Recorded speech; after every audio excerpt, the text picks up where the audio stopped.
Welcome everyone. हम लोग जो सिंपल प्रेजेंट का क्लास कर रहे हैं, ये 2 दिन से हमारा क्लास चल रहा है और इसमें थोड़ी सी सावधानी बरतनी है और तेजी नहीं करना है, क्योंकि ये सिंपल प्रेजेंट ग्रामर का टेंस के सबसे महत्वपूर्ण सेक्टर माने जाते हैं।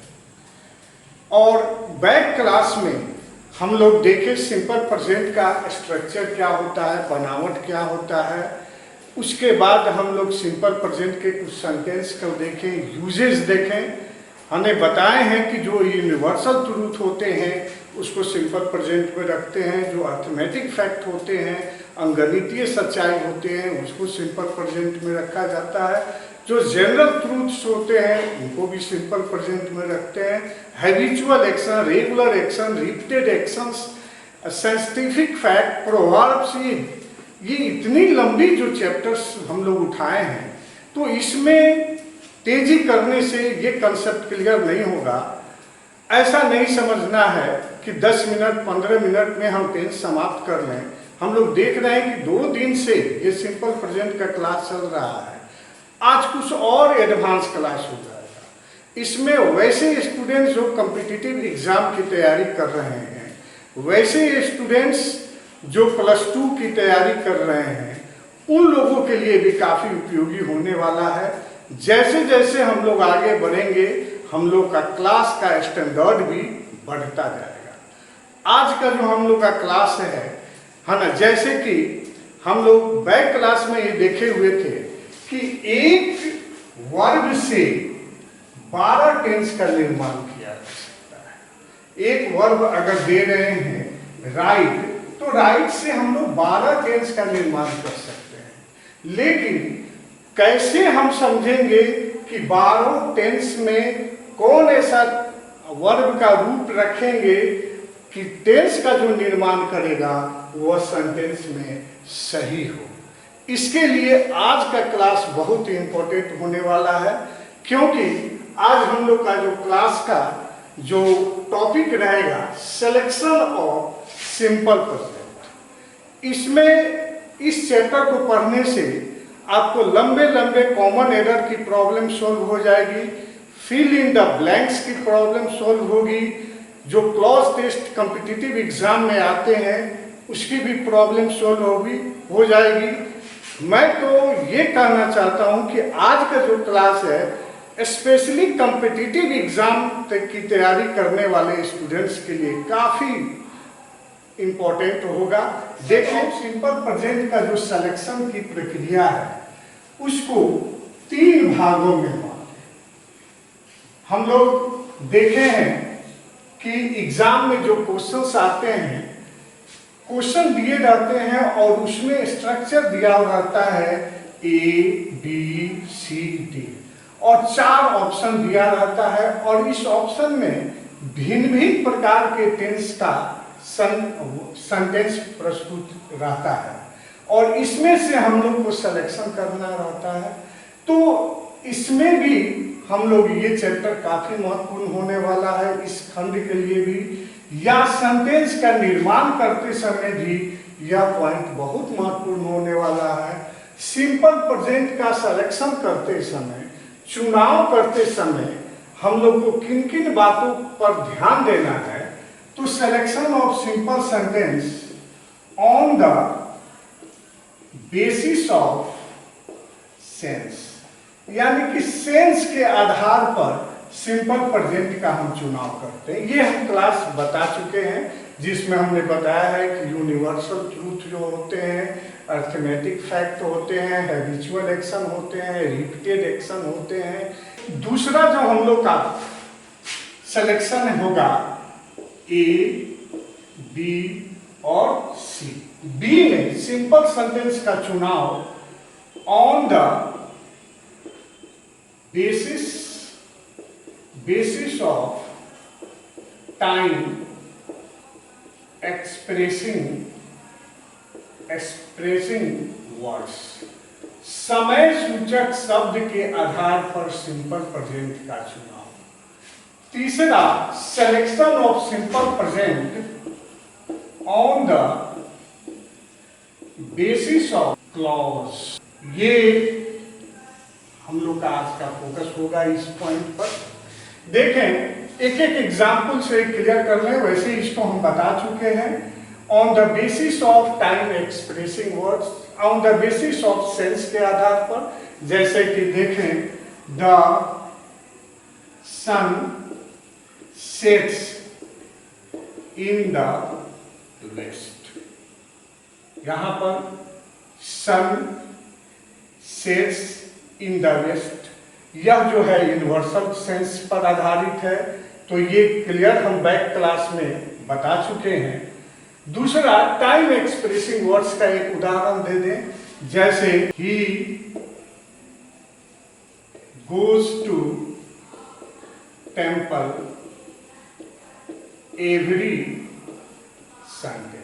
तो यहां पर देखें, एवरी संडे, ये टाइम एक्सप्रेसिंग वर्ड्स है, और इस टाइम एक्सप्रेसिंग वर्ड्स की मदद से हम लोग ये क्लियर समझ गए कि यह वाक्य सिंपल। सपोज दैट यहाँ नहीं है और यहाँ खाली स्थान है, और ऑप्शन में ए बी सी डी, और दे दिया इज गोइंग,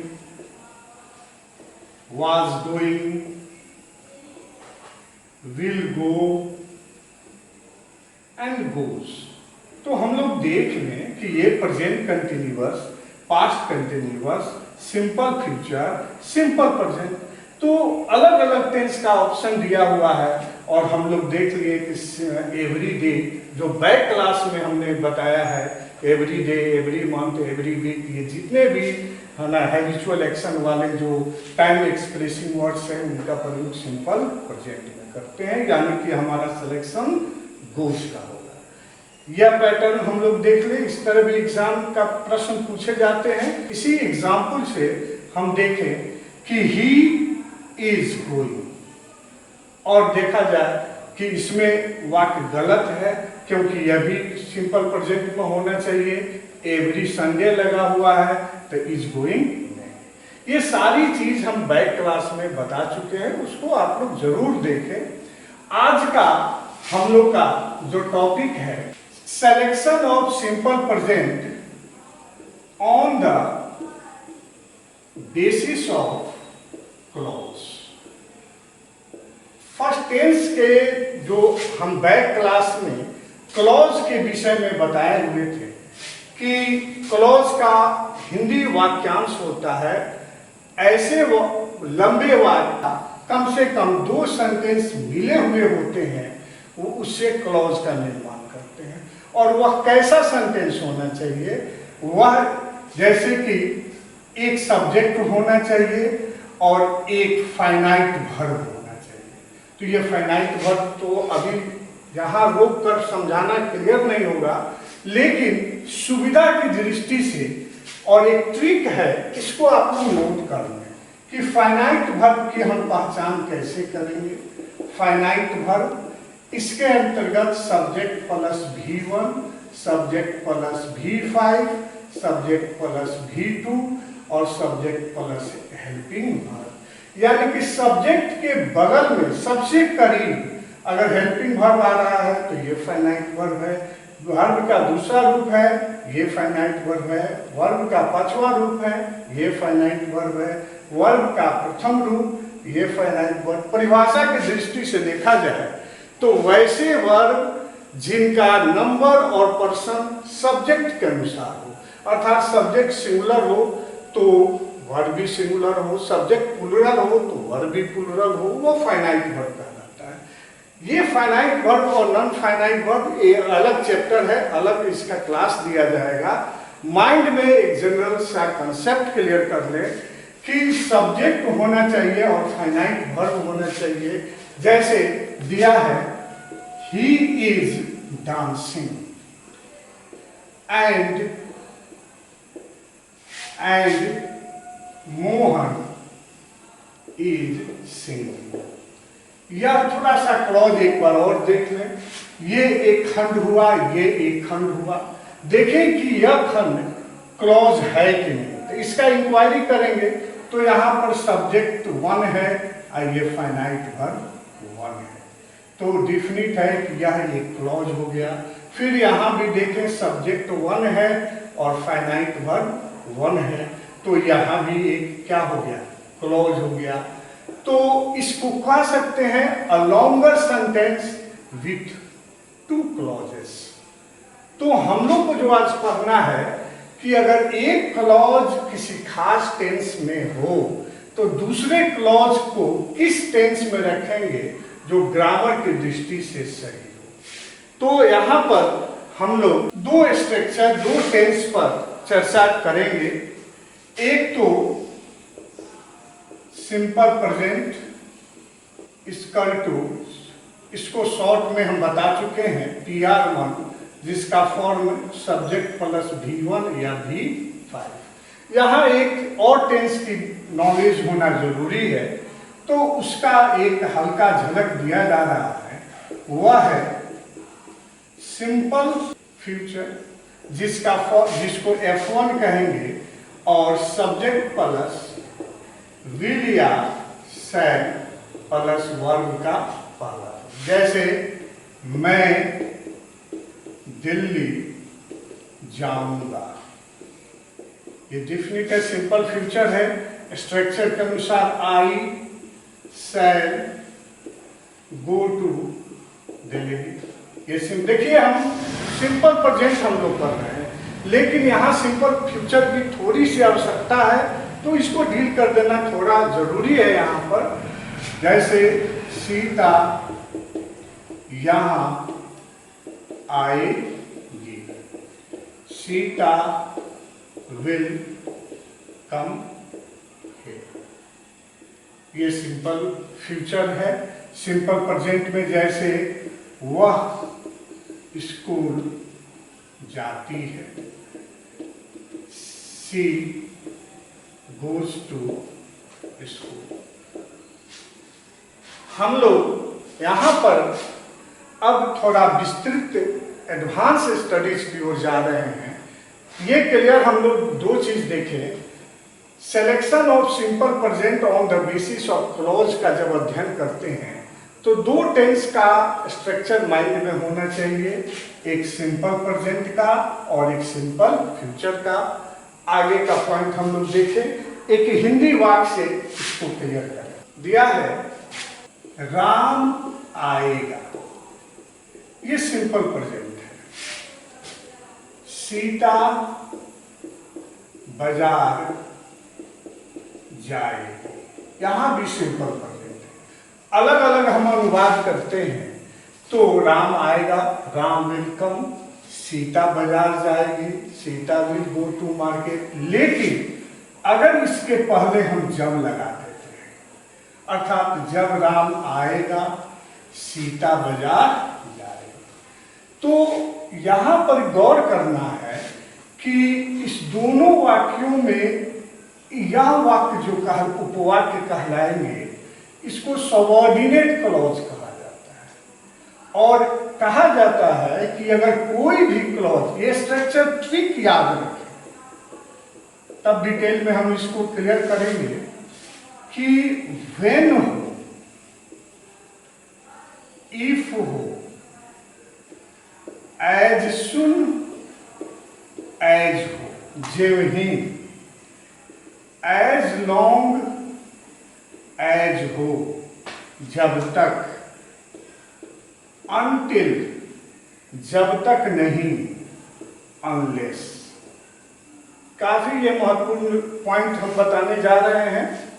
ये देखना है अनटिल, इसका भी अर्थ होता है जब तक नहीं, अर्थात जब तक नहीं का 2 इंग्लिश हो गए, एक अनटिल और एक अनलेस। इसका बहुत क्वेश्चन एग्जाम में पूछे जाते हैं। अनटिल जो है टाइम को इंडिकेट करता है और अनलेस जो है कंडीशन को बताता है। कंडीशन अर्थात शर्त, कंडीशन को बताता है। फिर दूसरा क्लॉज, इसके बाद जो क्लॉज होंगे और प्लस कॉमा प्लस क्लॉज,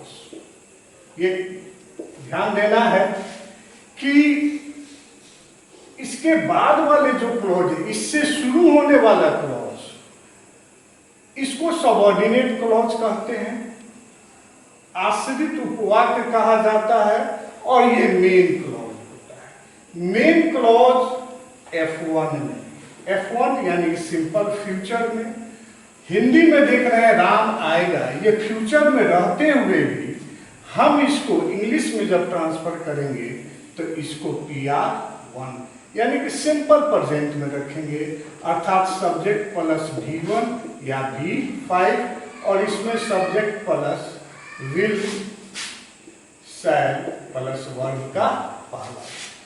तो इसको हम लोग क्लियर करें, व्हेन राम कम्स, देख रहे हैं आएगा, सेंस फ्यूचर का है, लेकिन सिलेक्शन हम सिंपल प्रेजेंट का कर रहे हैं, और ये जिस टेंस में है उसी टेंस में रख दिए हैं, simple future, Sita will go to market. हाँ, ऐसा हो सकता है कि मेन क्लॉज प्रारंभ में आ गए, अर्थात Sita will go to market when Ram comes. इसको आप लोग, वैसे अब जो भी हम लोग का क्लास हो रही है, इतना आप लोग ध्यान में रखें कि कॉपी कलम पास में रखें।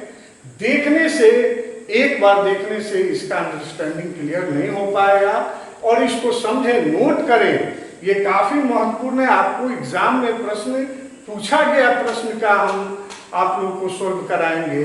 पहले इस कंसेप्ट को क्लियर करें। ये स्ट्रक्चर आप इसका स्क्रीनशॉट ले लें। If you will labour hard, you will succeed in the examination।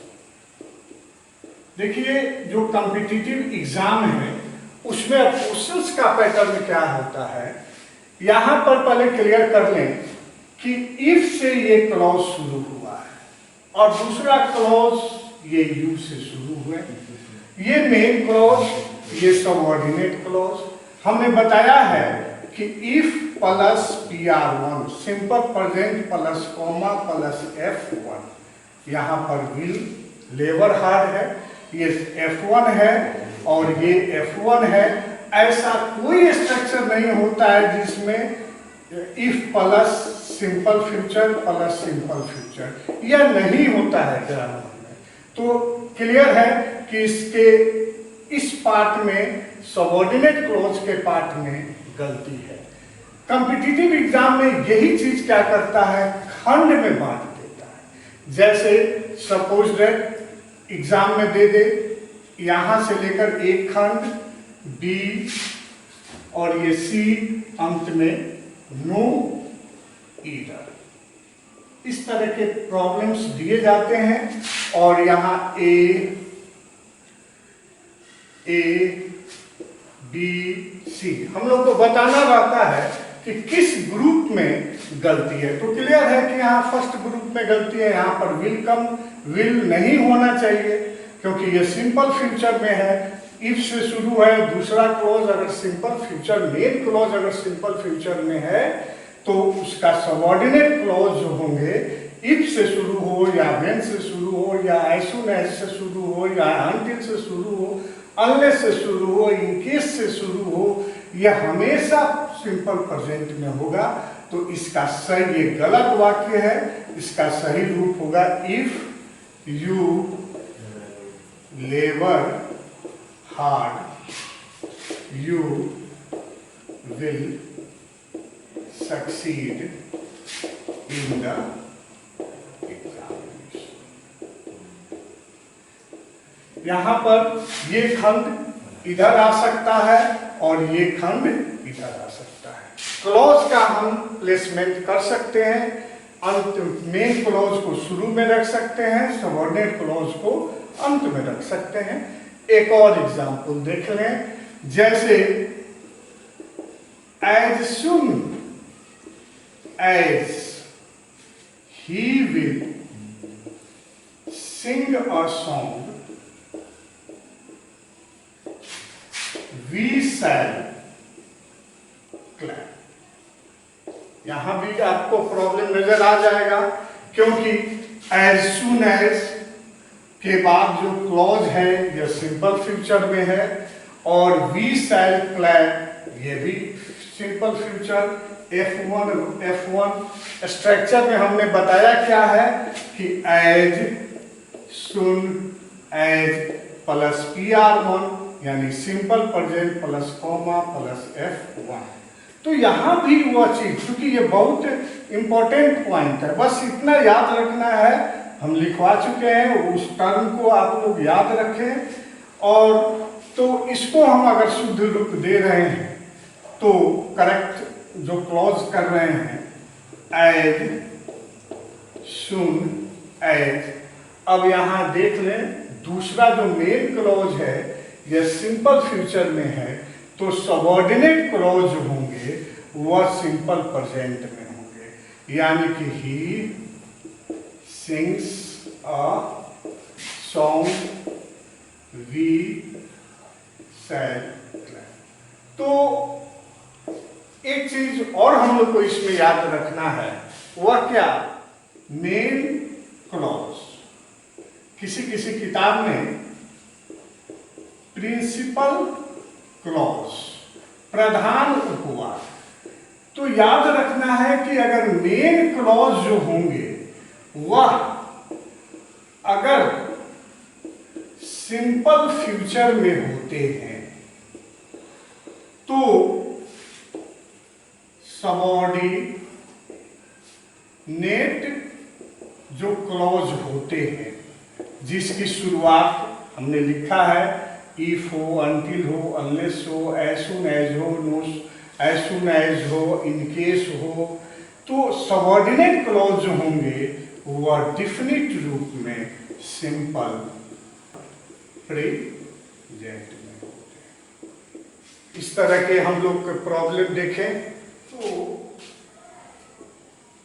Until और अनलेस ये बहुत ही इंपॉर्टेंट है।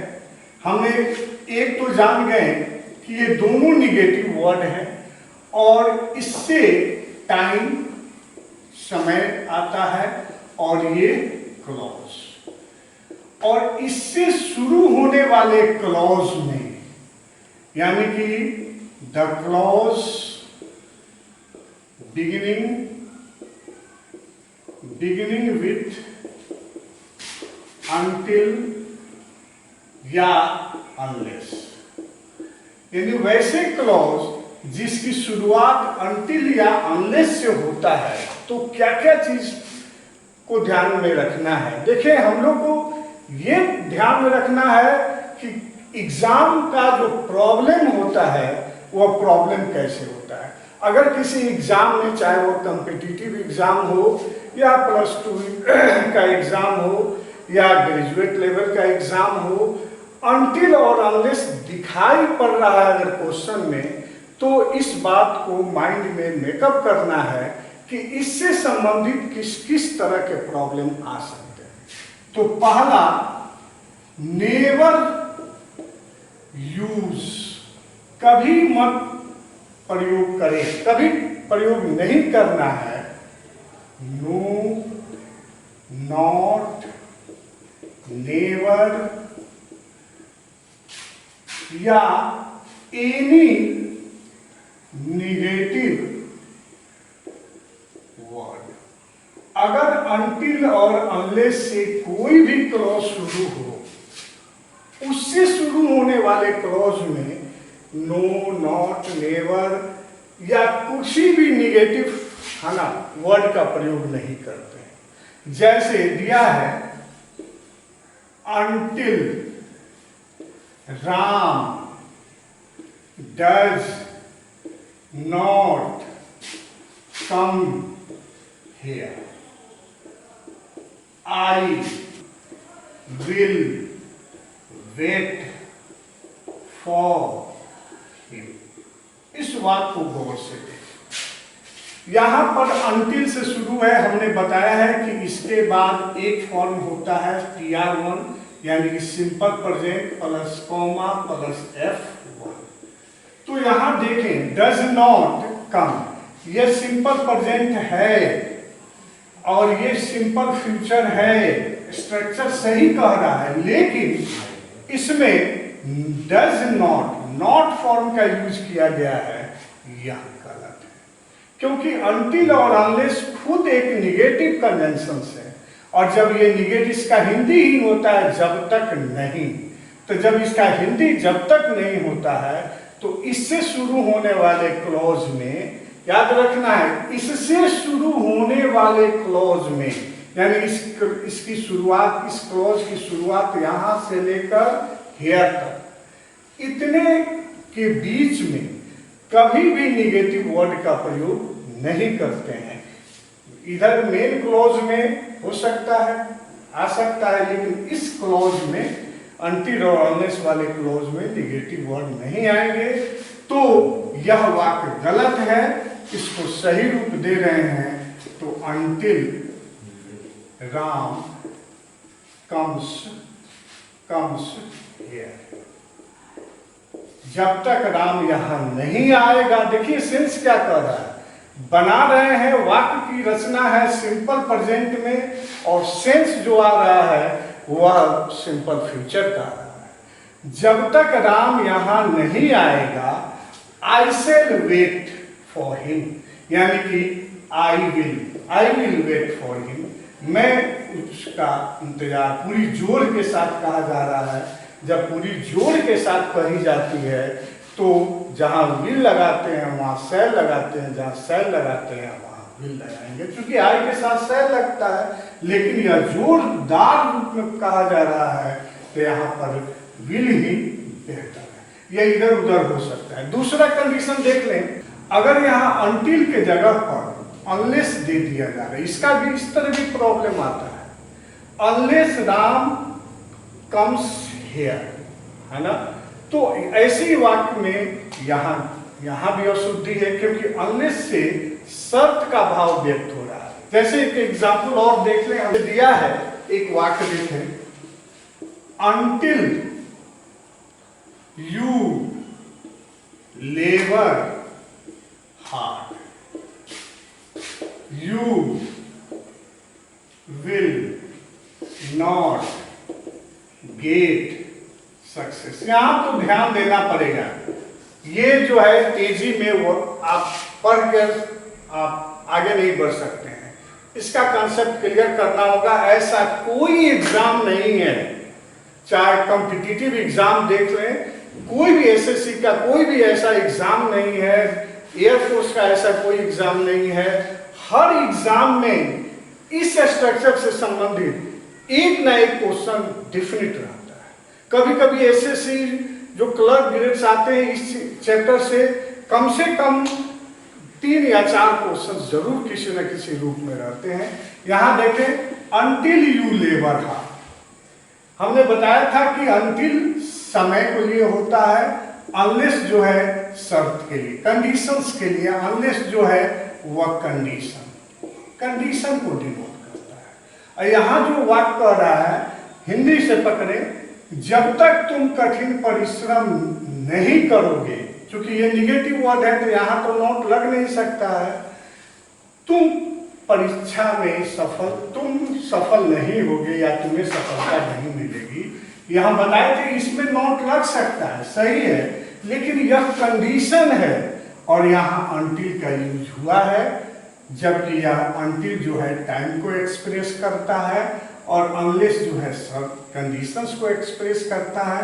तो यहाँ भी हम लोग की ये गलती है, हम लोग का रूप होना चाहिए अनलेस। अगर ये लिखते हैं unless you do not labour hard, तब यहाँ भी ये गलत हो जाएगा। हमने बताया है डिटो आगे ये जो वाक्य हो जाएंगे कि अनलेस या अनटिल से शुरू होने वाले वाक्य में निगेटिव वर्ड का प्रयोग नहीं करेंगे तो ये गलत हो जाएगा। तो सही रूप क्या होना चाहिए, तो अनलेस, चूंकि शर्त है you labour hard, you will not get success. ये चीज पर हम लोग ध्यान दें।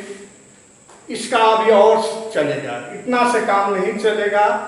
आज हम लोग इतना ही तक क्लास को रखें। अगले क्लास में ये क्लॉज से संबंधित जो प्रॉब्लम है, उसको क्लियर करेंगे कि किस तरह एग्जाम में प्रश्न पूछे जाएंगे। अब एग्जाम के क्वेश्चन को देखने का समय आ गया है, क्वेश्चन पैटर्न को देखने का समय आ गया है। तो जो भी स्टूडेंट्स कॉम्पिटिटिव एग्जाम्स की तैयारी कर रहे हैं तो चैनल को सब्सक्राइब करें, क्योंकि उनके लिए ये काफ़ी महत्वपूर्ण है। मेरे इस चैनल को शुरू करने का यही उद्देश्य है कि वैसे स्टूडेंट्स जो ऑफलाइन क्लास करने में असमर्थ हैं, जो वाइजमैन इंस्टीट्यूट को के ऑफलाइन क्लास को नहीं ले पा रहे हैं, नहीं पहुंच पा रहे हैं, उन्हें इस चीज़ की जानकारी हो। कॉम्पिटिटिव एग्ज़ाम घर पर बैठे आप तैयारी करें, आपको हर तरह के मैटर्स प्रोवाइड किया जाएगा। सिर्फ थोड़ा समय आप मेरे चैनल पर दें। पढ़ते समय अब मेरा यही कहना है, रिक्वेस्ट भी है कि पढ़ते समय आप अपने पास कॉपी और कलम लेकर बैठें, क्योंकि यह लेक्चर है और लेक्चर को समझना सबसे महत्वपूर्ण है। किताबों में ये सारी चीज़ की चर्चा है, लेकिन अगर किताब पढ़कर अगर कोई समझ पाता तो ये सब कोई टीचर के पास नहीं जाता। तो हमको यही कहना है कि कॉपी कलम लेकर बैठें और अच्छी तरह अध्ययन करें। और हम किताब भी आपको बताएंगे कि कौन सी किताब आप घर पर पढ़ें, और मेरे द्वारा दिए गए प्रैक्टिस सेट का पूरा फ़ायदा उठाएं। इस चैप्टर को समाप्त होने के बाद प्रैक्टिस सेट। हाँ, एक और चीज़ की घोषणा करनी थी। बहुत सारे स्टूडेंट्स का रिक्वेस्ट आया था, फ़ोन पर भी बात किए थे कि सर +2 बिहार बोर्ड +2 के इंग्लिश लिटरेचर का पोएट्री सेक्शन धीरे धीरे क्लियर किया जाए। तो मैं कोशिश कर रहा हूँ कि 1-2 दिन के अंदर पोएट्री सेक्शन का एक चैप्टर हम शुरू करें जो इंग्लिश लिटरेचर से संबंधित है। धन्यवाद।